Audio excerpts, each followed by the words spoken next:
As a charity, Help Heroes has changed my life completely, and it is possible for other people to achieve that.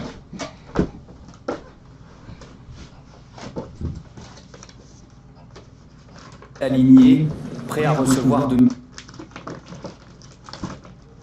nouveaux malades. C'est ce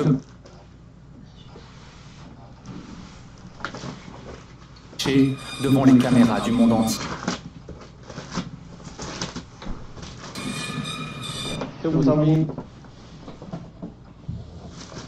Il y a des corps à l'intérieur.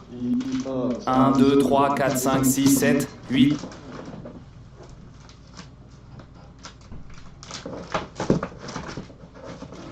Il y a tellement de personnes qui sont mortes. Ces sacs viennent-ils d'arriver ici? L'homme qui filme avec son téléphone portable n'obtiendra pas de réponse.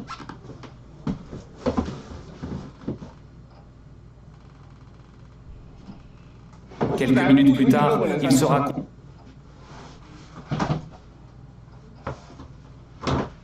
contre. Avait-elle pris la mesure du coronavirus dès le début de l'épidémie? Non. Réponse. Mais les autorités chinoises l'accusent à l'époque de répandre des rumeurs.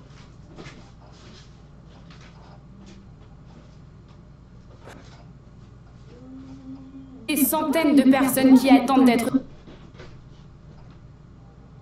soignées. Les files d'attente sont interminables. Partout dans le pays. Le cancer est en forte progression. De nouveaux cas ont été diagnostiqués en 2018, soit une augmentation de 20% en 6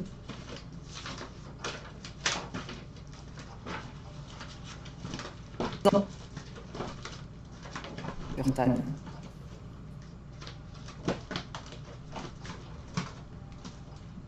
Le cancer compte parmi, selon l'Organisation mondiale de la santé,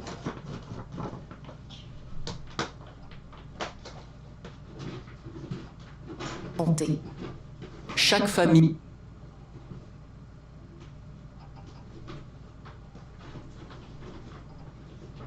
au cours des deux prochaines décennies, l'OMS de moyens suffisants pour prévenir la maladie, car la prévention permettrait d'enrayer considérablement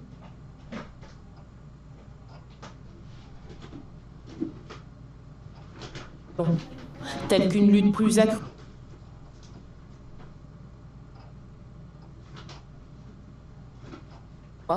ou encore la vaccination contre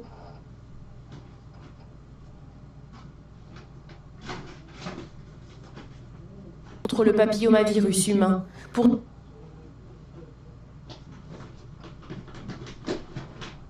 et la pollution de l'air.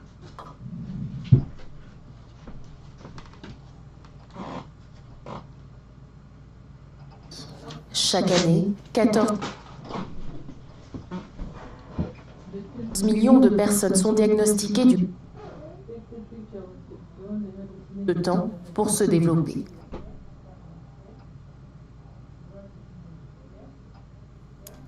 Le parquet de Paris a ouvert une championne du patinage, un signal fort pour la ministre des Sports, Roxana, qui va donner une conférence de presse demain, mais qui a priori ne donne... Si, il y a 20 ans. Le double. Il faut en partir exactement.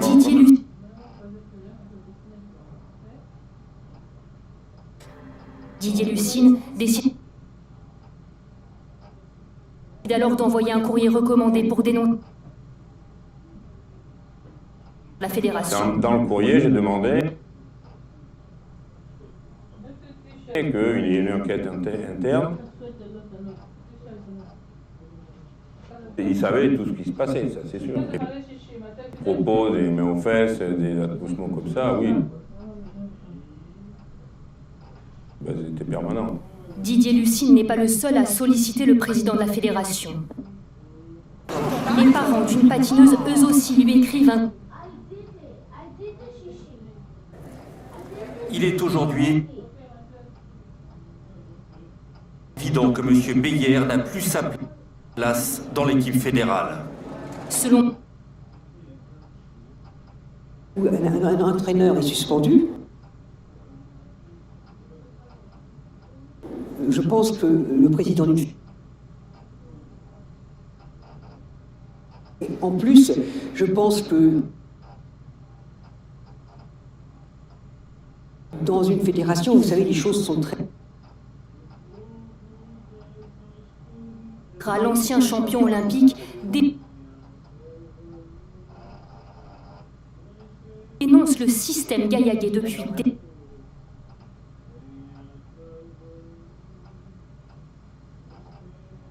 Il était responsable de la tournée des équipes de France, où on passe notre temps dans les bus ensemble, dans les mêmes hôtels, on passe notre vie ensemble. Merci d'avoir suivi. Merci pour votre fidélité. Restez avec nous tout de suite.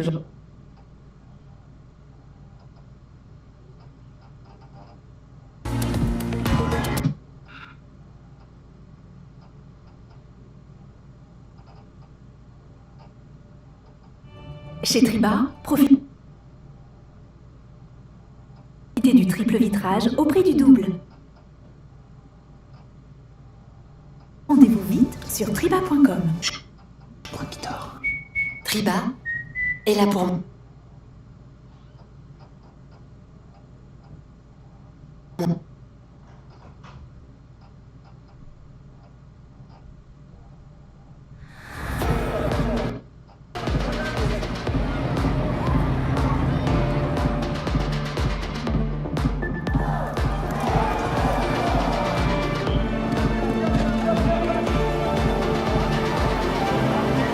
symbole de la ville, aujourd'hui totalement détruit.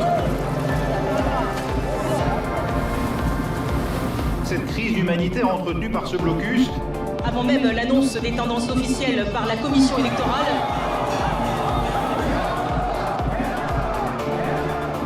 que la circulation est interdite.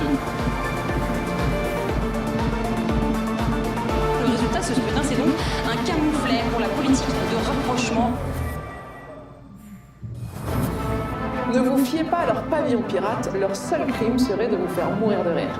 Pas de quartier descend dans la cave de la piraterie du rire à la rencontre des flibustiers du stand-up. La folie! Pas de quartier, présenté par Ségolène Malter et Wassim Nasr, à voir sur France 24 et france24.com. C'est l'heure du journal de l'Afrique, soyez les bienvenus sur France 24. À la une ce soir, la mort de Daniel Arap Moi, l'ancien président kényan est décédé à l'âge de 95 ans. Il a dirigé le pays du nom de fer pendant 24 ans jusqu'en 2002. Des funérailles nationales seront organisées. On reviendra sur son parcours et son bilan dans un instant. Pas de législative en Guinée. Le 16 février prochain, le scrutin a été reporté par décret présidentiel au 1er mars. C'est la deuxième fois qu'il est reporté en moins de 3 mois, un report sur fond de vives tensions entre pouvoir et opposition. L'opposition qui accuse le président Alpha Condé de vouloir briguer un 3e mandat. Et puis on reviendra également sur cette décision historique au Malawi. La Cour constitutionnelle a annulé la présidentielle de 2019 remportée par le président sortant Peter Mutharika. Les détails dans ce journal. Le président kényan Daniel Arap Moi est décédé à l'âge de 95 ans. Il avait dirigé le pays d'une main de fer pendant 24 ans. Instituteur de formation, il avait succédé au symbole de l'indépendance Jomo Kenyatta, père de l'actuel président Uhuru Kenyatta. Retour sur son parcours avec Ashran Verdian. Pour certains, il avait apporté la stabilité au Kenya. Pour d'autres, il n'était qu'un dictateur corrompu. Daniel Arap Moi, second président du Kenya, est décédé à l'âge de 95 ans après des mois passés à l'hôpital. Arrivé au pouvoir en 1978, il résiste 4 ans plus tard à une tentative de coup d'État et met en œuvre une répression féroce à l'encontre de ses opposants. Des années plus tard, la commission Vérité et Réconciliation kenyane conclura que son gouvernement s'est rendu responsable de violations de droits de l'homme, incluant des détentions illégales, des massacres et des tortures. À l'issue de manifestations massives et grâce à la pression de la communauté internationale, Daniel Arap Moi concède finalement le multipartisme. Mais à la faveur d'un morcellement de l'opposition et grâce à certaines politiques comme la gratuité du lait dans les écoles primaires, il remporte les élections de 1992 et 1997. Mais la limitation des mandats le contraint à renoncer à la présidence en 2002, après 24 ans passés au pouvoir, un record pour un chef de l'État kényan depuis l'indépendance. Dans la capitale Nairobi, ses proches et ses partisans lui ont rendu hommage. Nous avons perdu un dirigeant respecté, quelqu'un qui s'est dévoué pour son pays, arrivé au sommet de l'État alors qu'il venait d'un milieu modeste. Mais de nombreux Kenyans gardent un tout autre souvenir de lui. Moi était un meurtrier, c'est un homme mauvais, des gens ont été torturés, tués. Il n'y a rien de positif à dire sur Moi. Une période de deuil national a été déclarée en attendant des funérailles d'État. En Guinée, les législatives du 16 février ont été reportées au 1er mars. C'est la deuxième fois que ces élections sont reportées en moins de 3 mois. Un report dans un contexte tendu. L'opposition soupçonne le président Alpha Condé de vouloir briguer un 3e mandat en 2020. La correspondance à Conakry de Malik Diakité. Selon la CENI, la Commission électorale nationale indépendante, le report du scrutin est dû au non-respect du délai prévu pour la distribution des cartes d'électeurs. La loi guinéenne en la matière prévoit 30 jours pour cette opération sur toute l'étendue du territoire national. Mais d'après le chargé de communication de la CENI, ce n'est que cette semaine que cette distribution va effectivement commencer. La Commission électorale précise aussi que ce report n'a aucun lien avec la médiation engagée par les hommes religieux du pays entre le pouvoir et le FNDC. D'ailleurs, les partis membres du FNDC affirment qu'ils boycotteront le scrutin et que ce report ne change rien. Écoutez les deux camps politiques. Nous allons nous battre, nous ne savons pas quel est le prix à payer, mais en attendant, tant que M. Alpha Condé n'acceptera pas qu'il y ait dans ce pays des élections crédibles, avec un fichier propre, des élections où tout le monde va participer dans la paix, tant que M. Alpha Condé restera dans ce problème du 3e mandat, nous ne pouvons pas l'accepter. Le référendum, nous ne pouvons pas l'accepter. Nous allons continuer à nous battre. Un décret présidentiel, nous devons respecter le décret. Donc, au RPG Arc-en-Ciel, nous n'avons pas de problème avec ce décret. Nous l'applaudissons et nous continuons notre campagne électorale jusqu'au jour indiqué. L'espoir d'une sortie de crise sans messe. En effet, la commission électorale explique déjà avoir écrit au président Alpha Condé pour lui proposer de coupler les législatives avec le référendum. Le référendum que le FNDC rejette car il estime que c'est un moyen pour le président Condé de s'octroyer un 3e mandat. On part au Malawi, où la Cour constitutionnelle a annulé la présidentielle de 2019, remportée par le président sortant Peter Mutharika. Ce dernier n'a pas encore réagi, mais les partisans de l'opposition ont fêté toute la nuit cette décision historique. Nicolas Jean. Des milliers de partisans de l'opposant Lazarus Chakwera laissent éclater leur joie. La Cour constitutionnelle du Malawi a annulé la présidentielle de l'an dernier. Il était arrivé en 2e position. L'annulation d'un tel scrutin est très rare sur le continent. La Cour a notamment dénoncé l'utilisation de fluides correcteurs blancs pour falsifier des votes. C'est une victoire pour le Malawi, pour la démocratie, pour l'Afrique. L'Afrique est incroyable, le Malawi est magnifique. Grâce à ce que nous sommes, à ce que nous défendons, le monde entier désormais sait que quelque chose de bien peut sortir de ce petit pays. La Cour constitutionnelle demande l'organisation d'un nouveau scrutin d'ici 150 jours. Le président, Peter Mutharika, qui a 79 ans, dispose de 6 semaines pour faire appel. Dans les rues de Lilongwe, beaucoup de Malawites ont salué le travail de la Cour. Avant l'annonce des juges, il y avait beaucoup de tensions à travers le pays. Mais au final, c'est une victoire pour la justice. Je suis très heureux de ce jugement. Cela montre que le Malawi est une vraie démocratie. Nous apprécions vraiment cette décision des juges. L'an dernier, l'opposition avait manifesté à maintes reprises pour protester contre les résultats de l'élection. Cette décision au Malawi rappelle celle prise au Kenya en 2017, lorsque la Cour suprême avait invalidé la présidentielle et imposé un nouveau scrutin. Va-t-on vers une sortie de crise en Guinée-Bissau? Ce mardi, la Commission nationale électorale a procédé à une vérification des procès-verbaux du deuxième tour de la présidentielle. Umaro Sissoko Embalo, issu de l'opposition, a été confirmé comme vainqueur du scrutin devant Domingos Simeos Pereira, le candidat du parti historique. Plus de précisions avec Sarah Sako, notre correspondante dans la région. C'est à huis clos, au siège de la commission électorale, encadrée pour l'occasion par un solide dispositif sécuritaire, que l'opération de vérification a eu lieu ce mardi matin. Elle s'est déroulée sous l'égide de la CEDEAO, l'organisation régionale médiatrice dans cette crise Bissau, qui avait d'ailleurs demandé cette opération de vérification des procès-verbaux du second tour de la présidentielle pour sortir enfin le pays de l'impasse post-électorale. Étaient présents des membres de l'organisation régionale, les représentants des 10 commissions régionales électorales et bien sûr les représentants des 2 candidats. Le document final a bien été paraphé par les 2 camps et confirme les résultats initialement proclamés par la commission électorale le 1er janvier dernier, à savoir Umaro Embalo est vainqueur du scrutin avec un peu plus de 53% des votes exprimés devant donc Domingos Pereira. Prochaine étape à présent, une session parlementaire spéciale pour déterminer enfin les modalités de l'investiture. Le Sénégal renonce à rapatrier ses ressortissants bloqués à Wuhan, en Chine. Le président Macky Sall a estimé le coût trop élevé et hors de portée pour son pays. Une douzaine d'étudiants sénégalais se trouvent actuellement dans la ville la ville épicentre de l'épidémie. Dakar n'a pas les moyens logistiques pour les acheminer et les accueillir en toute sécurité. On en vient à la rencontre entre le général et dirigeant soudanais Abdel Fattah al-Burhan et le Premier ministre israélien Benjamin Netanyahou. Une rencontre qui a surpris les civils du Conseil national de transition, d'autant que le Premier ministre israélien évoquait une possible normalisation des relations entre les deux pays qui entretiennent des liens tumultueux depuis des décennies et qui ont chacun leurs intérêts dans cet éventuel revirement. Les explications de notre envoyé spécial à Khartoum, Bastien Renouille. L'annonce de cette rencontre entre le Premier ministre israélien et le général Burhan, le chef du Conseil souverain de transition, a surpris tout le monde ici à Khartoum et en particulier les civils membres de ce Conseil souverain de transition.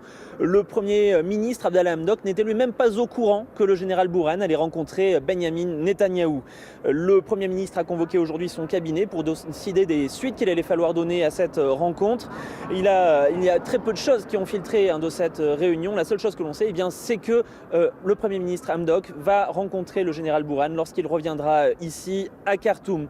Alors pourquoi le général Burhan a-t-il décidé de rencontrer Benjamin Netanyahou ? On peut seulement le supposer pour l'instant. Il est fort probable que ce soit les États-Unis qui lui aient demandé d'effectuer cette rencontre. Le Soudan cherche à être retiré de la liste des États sponsors du terrorisme, une liste sur laquelle il est placé depuis de très nombreuses années, qui l'asphyxie économiquement. Au général Burhan d'entamer des relations diplomatiques, voire même de reconnaître l'existence de l'État d'Israël afin de le retirer de cette liste des États sponsors du terrorisme. La Côte d'Ivoire est sous le choc après la mort de Laurent Barthélémy, cet adolescent dont le corps a été retrouvé sans vie dans le train d'atterrissage d'un avion à Roissy le 8 janvier dernier.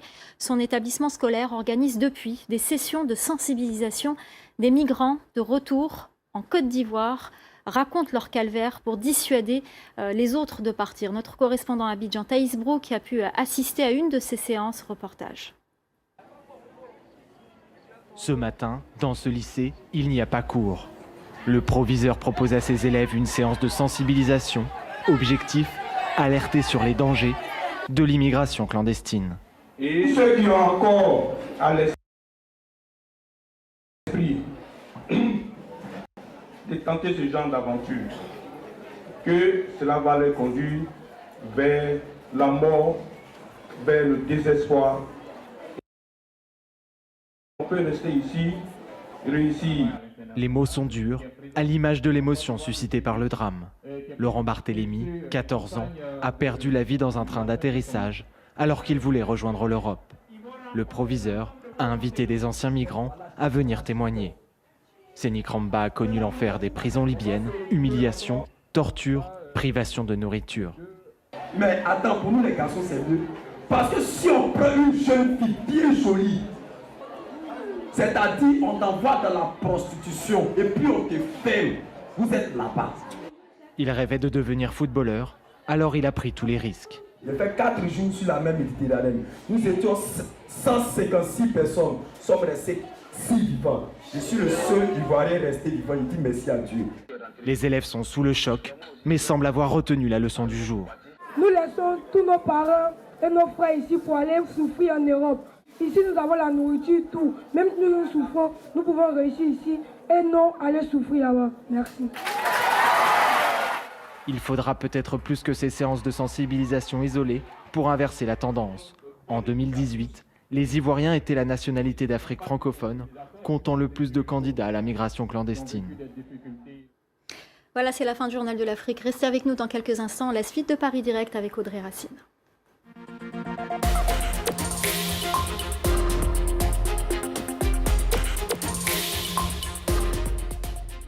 Donald Trump a gagné en partie grâce à eux et ne pourra pas regagner sans eux. Eux, ce sont les évangéliques. Ce courant rigoriste issu du protestantisme constitue un quart de la population américaine. Pour les évangéliques, l'élection de Trump est une volonté divine et ses frasques sont peu de choses face à son combat pour la vie. Our voting is not paramount because we live for another kingdom when we serve a king and not a president. But we do vote in line with our convictions as Christ followers. Et Donald Trump l'a bien compris lors de ses meetings. I am the chosen one. We will always support our evangelical community. Ne manquez pas notre prochain reporter, les évangéliques au cœur du système Trump, à voir sur France 24 et france24.com.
Bonjour à tous, bienvenue si vous nous rejoignez sur France 24. À la une de l'actualité, ce mauvais départ pour les primaires démocrates aux États-Unis. Toujours pas de vainqueur désigné pour le caucus de l'Iowa.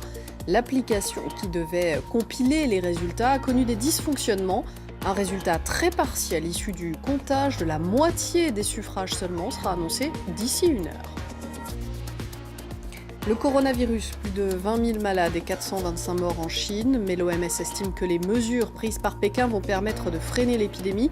Une réaction pourtant très critiquée, notamment par des médecins qui avaient alerté dès le début de l'épidémie. Et puis une enquête a été ouverte en France après les accusations d'agression sexuelle dans le monde du patinage. Le président de la Fédération des sports de glace annonce qu'il prendra la décision de démissionner ou non à l'issue de cette enquête.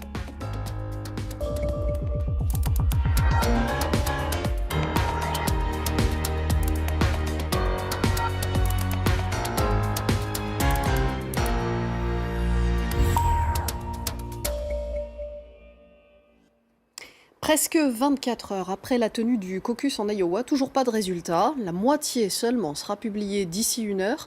Un mauvais départ pour cette primaire démocrate que le président Trump n'a pas manqué de moquer. La cause, un dysfonctionnement du système électronique de compilation des résultats. Hélène Goutani. Les résultats, même partiels, du caucus de l'Iowa ne sont pas encore tombés. Mais le très jeune candidat à l'investiture démocrate croit en sa bonne étoile.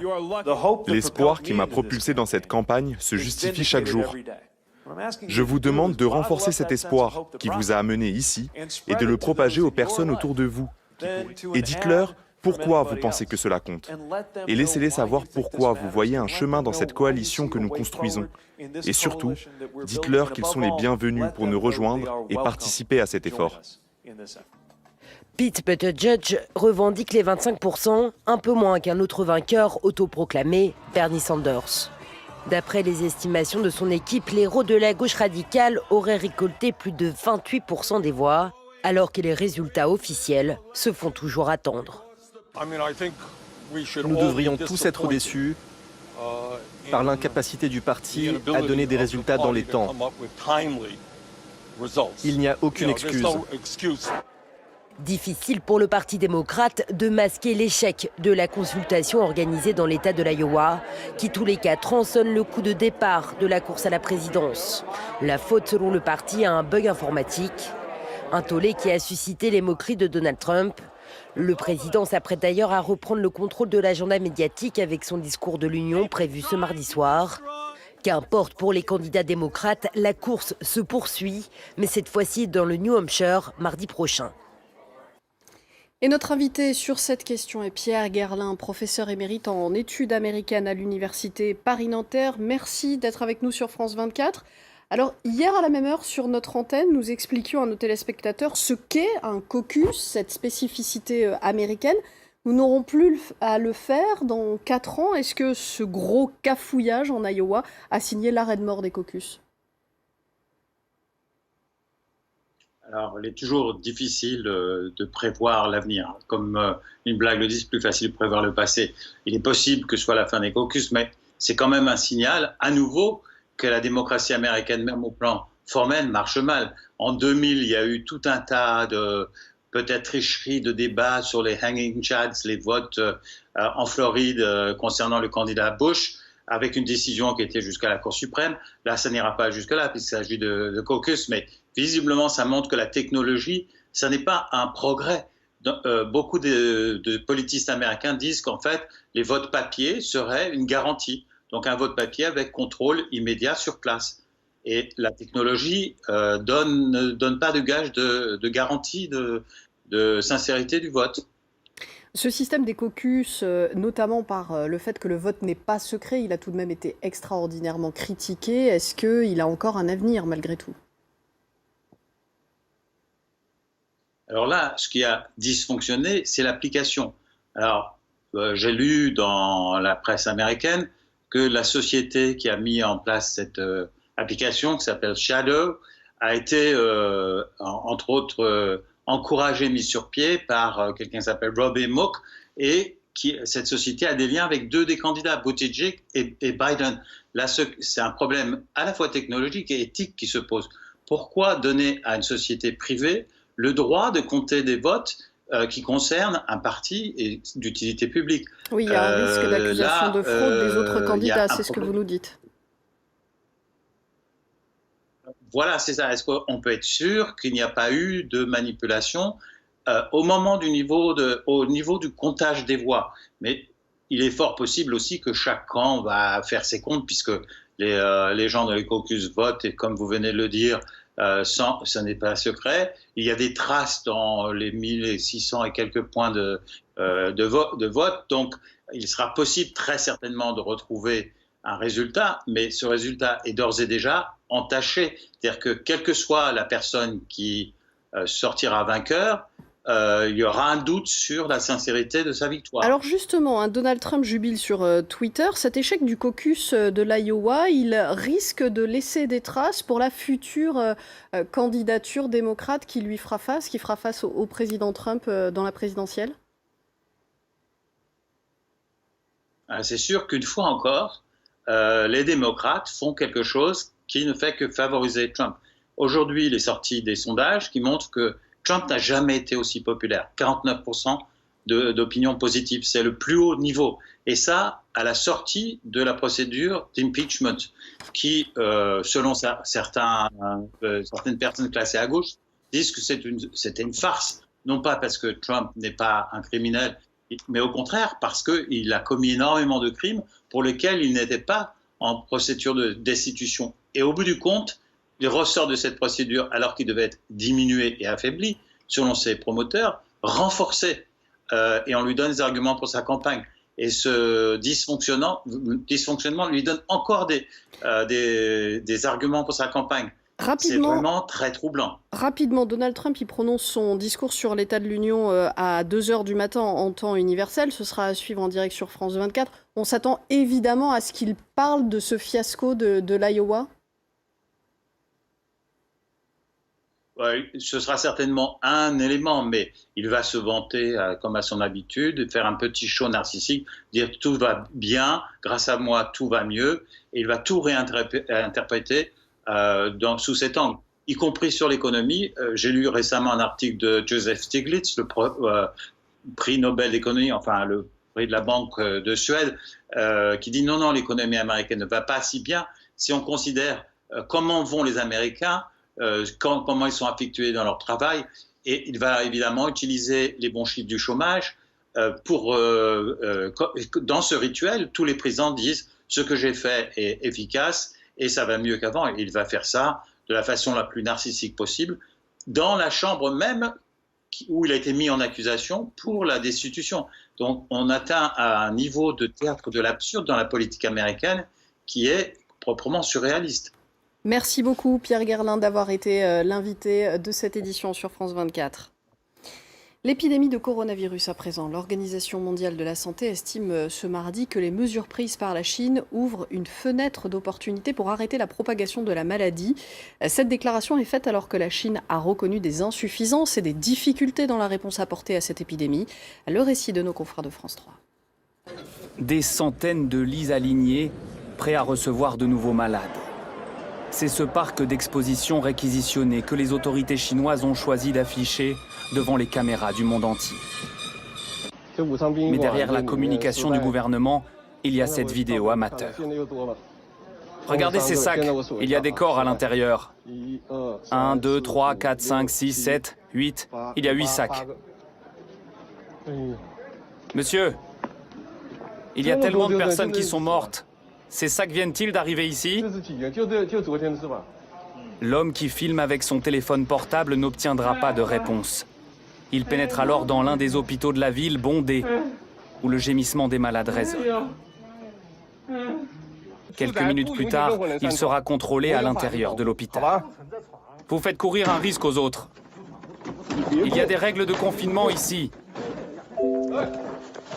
La Chine avait-elle pris la mesure du coronavirus dès le début de l'épidémie? Non, répond Li Wenliang, un médecin qui fut parmi les tout premiers à alerter sur la dangerosité du virus, notamment sur un réseau social chinois.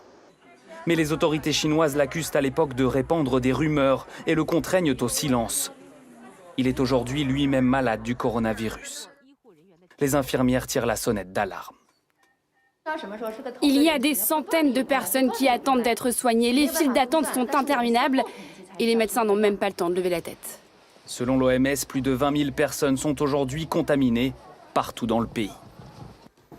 Les suites du scandale de violences sexuelles dans le patinage en France. Le parquet de Paris a annoncé ce mardi l'ouverture d'une enquête pour viol et agression sur mineurs par personne ayant autorité sur la victime. Une enquête qui va concerner les accusations de la patineuse Sarah Abitbol contre son ancien entraîneur. Le président de la Fédération des sports de glace avait connaissance des accusations qui pesaient sur cet homme depuis 20 ans. Il refuse pour l'instant de démissionner comme le lui a demandé la ministre. Il attend la fin de l'enquête. L'une des premières alertes est sans doute partie de la patinoire d'Annecy, il y a 20 ans. Et le double axel, il faut repartir exactement. Didier Lucine, entraîneur, reçoit les confidences d'une patineuse. La jeune fille dénonce les comportements déviants de Gilles Beyer.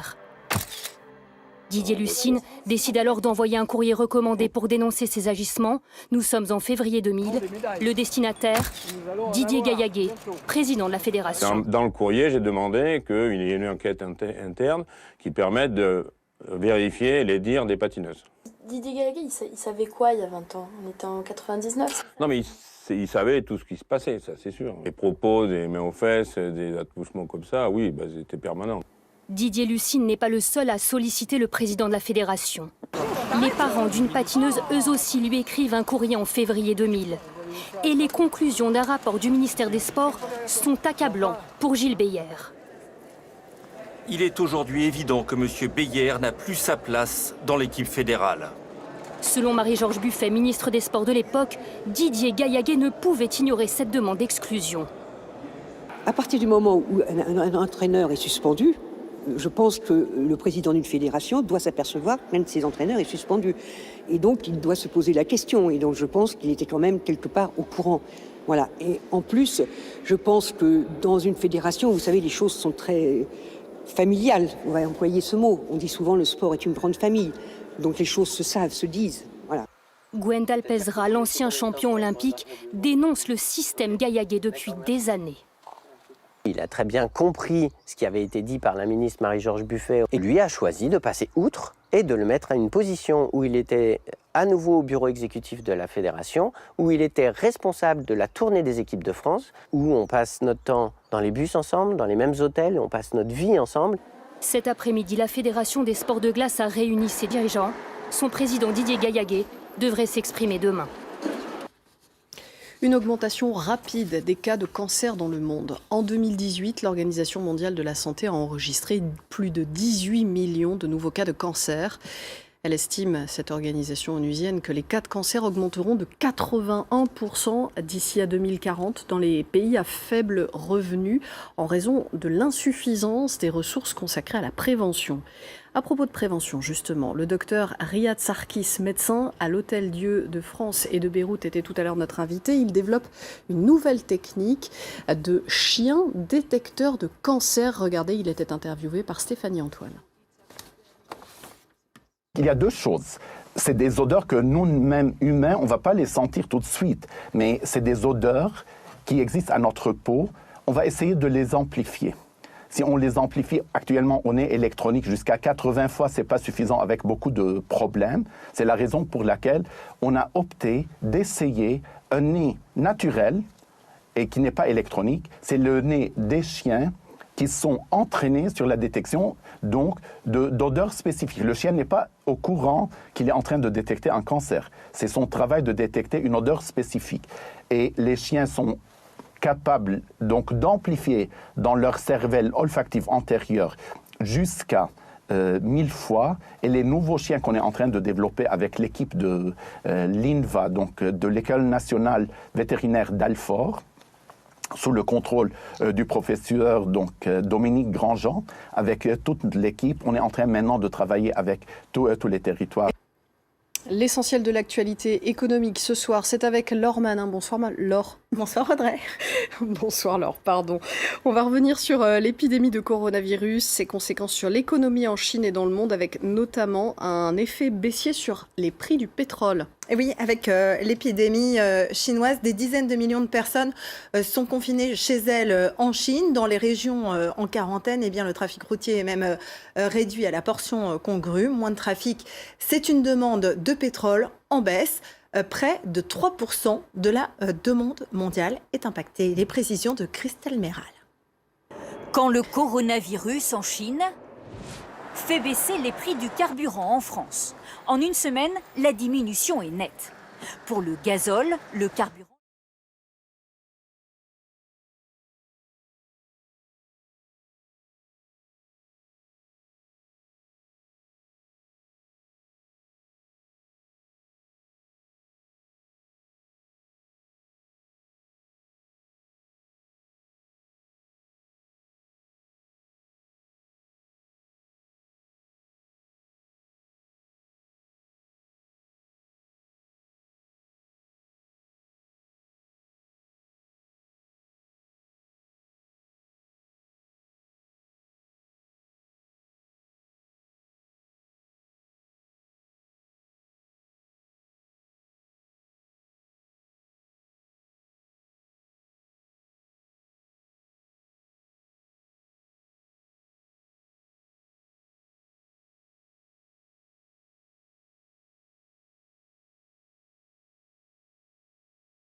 aussi vétérans et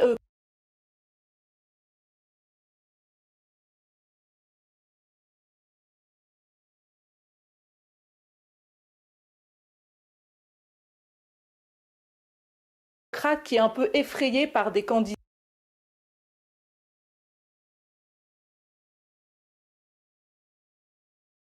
et bien que Pete Buttigieg avait en effet le vent en poupe et c'est très important, c'est une victoire très symbolique pour Pete Buttigieg puisque depuis la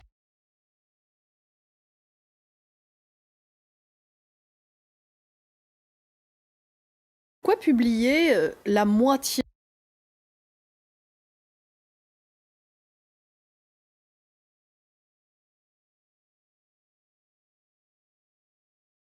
Alors finalement, c'est un peu plus que la moitié.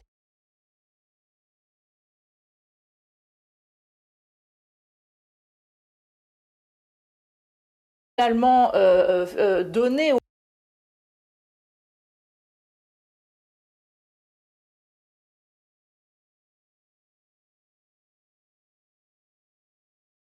ce fiasco, les résultats en général tombent assez rapidement après ces caucus dans l'Iowa.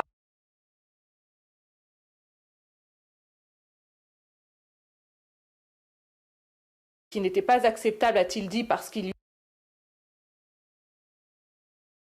y aurait eu un problème de codage avec l'application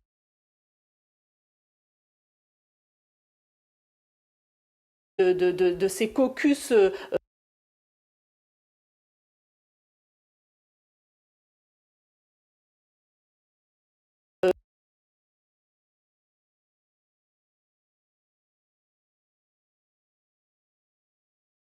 finale de ces caucus, mais il fallait vraiment agir côté démocrate, surtout que côté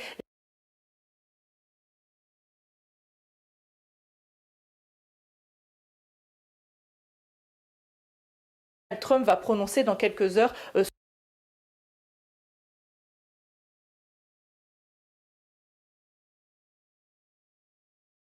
à 2 heures du matin en temps universel. L'épidémie de coronavirus à présent, l'Organisation mondiale de la santé estime du matin mardi en temps universel. L'épidémie de coronavirus, la Chine a reconnu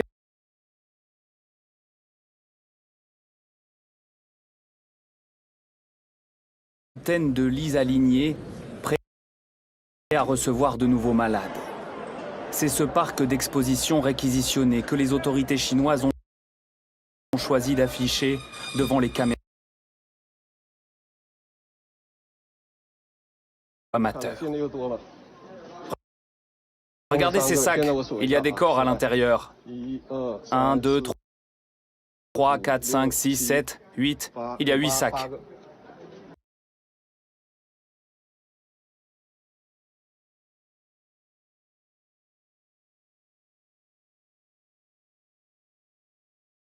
Il ne viendra pas de réponse. Il